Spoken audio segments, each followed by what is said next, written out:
এরপরে কিছুক্ষণ পর আবার দরজা খুলল। সাহাবী তলহা ইবনে উবাইদুল্লাহ তিনি বলেন, আমি মনে করলাম যে হয়তো এবার আমি জান্নাতে প্রবেশ করতে পারবো। আমি জান্নাতের দরজার সামনে এগিয়ে গেলাম। তখন জান্নাতের ফেরেশতা আমাকে বলল যে আপনাকে আরো অপেক্ষা করতে হবে, আপনার জান্নাতে যাওয়ার এখনো সময় হয়নি। মৃত্যুর আগে জান্নাতে যাওয়া যাবে না।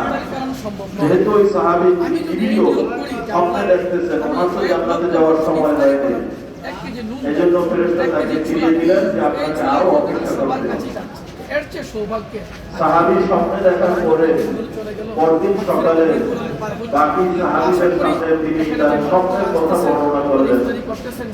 তখন সবাই আশ্চর্য বোধ করলেন যে যেই ব্যক্তি দুইজন এখন মুসলমান হয়েছেন, একইভাবে আমল করতেছেন, যেই লোকটা শহীদ হয়েছে তাকে দ্বিতীয় পর্যায়ে জান্নাতে নেওয়া হলো, আর যে লোকটা স্বাভাবিক অবস্থায় মারা গেল তাকে প্রথমে জান্নাতে নেওয়া হলো। এর কারণ কি? আমরা তো জানি যে শহীদের মর্যাদা বেশি। সাহাবায়ে কেরাম আশ্চর্য বোধ করলেন। রাসূলুল্লাহ সাল্লাল্লাহু আলাইহি ওয়াসাল্লাম